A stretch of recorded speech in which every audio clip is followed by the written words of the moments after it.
Hello बच्चों, JEE mains 2024 की series में आप सभी का स्वागत है।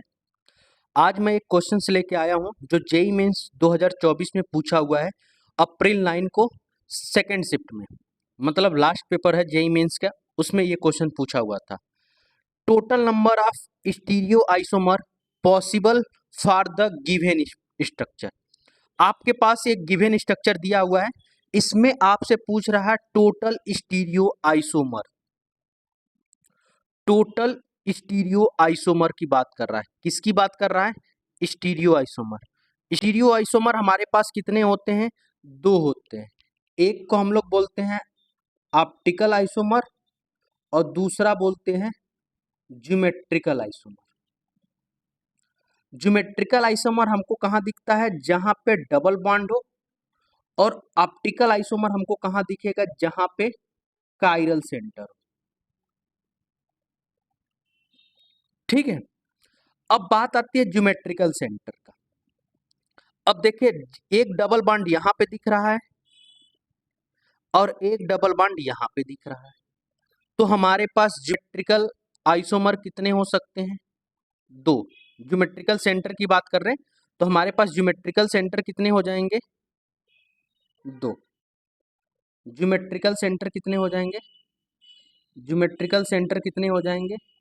दो।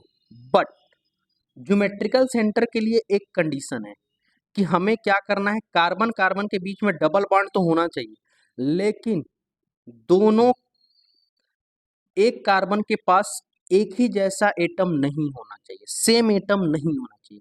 अगर एक कार्बन पे एक ही जैसा ग्रुप अटैच, जैसे मान लो यहाँ पे मिथाइल है, यहाँ पे भी मिथाइल है, तो ये ज्योमेट्रिकल आइसोमर शो नहीं करेगा। मतलब कि दोनों कार्बन पे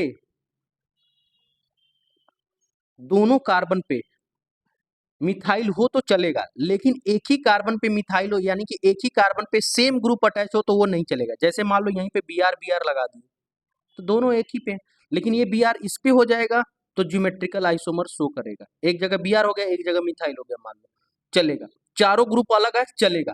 लेकिन एक कार्बन पे दो सिमिलर एटम या सिमिलर ग्रुप नहीं होना चाहिए।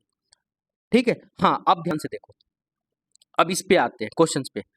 अब ध्यान से देखिए इसको। एक कार्बन ये हमारा हो गया, एक कार्बन ये हो गया। इस कार्बन के पास एक ब्रोमीन है, एक मिथाइल है, दो अलग अलग ग्रुप है। हाँ सही है। इस पे आते हैं, इधर CH3 है और इधर ये इतना बड़ा ग्रुप है, दो अलग अलग ग्रुप है। हाँ सही है। तो ये हमारा ज्योमेट्रिकल सेंटर है।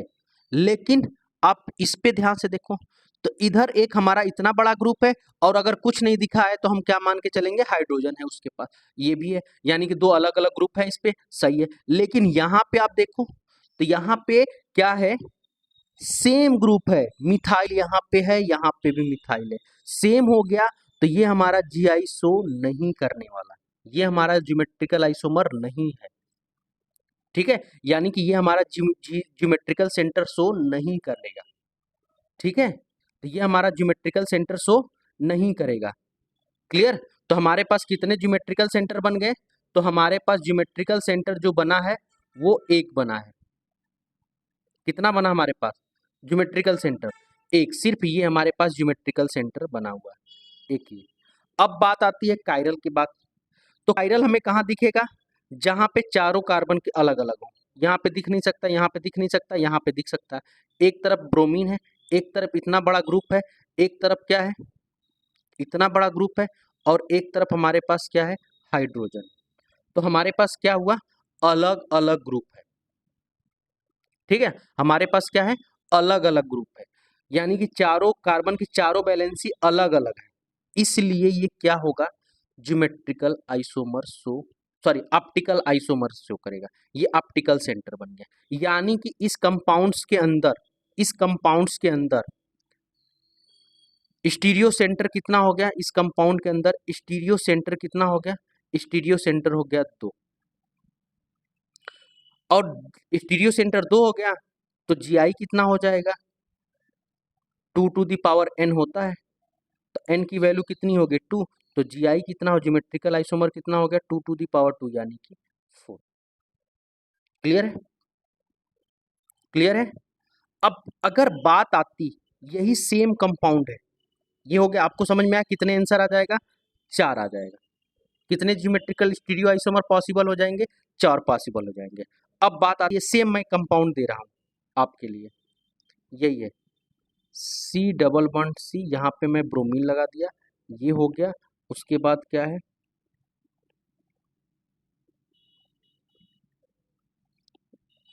इसके बाद क्या, इस क्वेश्चन को आप खुद से ट्राई करो कितना आंसर आएगा।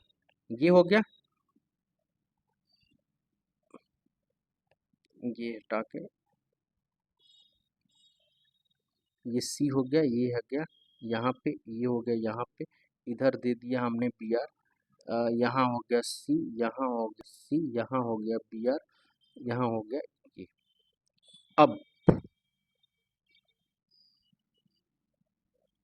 अब अगर क्वेश्चन आपसे पूछा जाता है, अब अगर ये क्वेश्चन पूछा जाता कि अब इसके अंदर कितने स्टीरियो आइसोमर पॉसिबल होंगे, तो अब इस केस में आप ध्यान से देखो, तो इस केस में अगर आप ध्यान से देखो तो एक सेंटर यानी कि दो हमारे पास क्या है, ज्योमेट्रिकल सेंटर है। कितना है, दो हमारे पास ज्योमेट्रिकल सेंटर हो गया। क्यों, क्योंकि अब इस कार्बन के पास एक तरफ मिथाइल है, एक तरफ बोरोमीन है।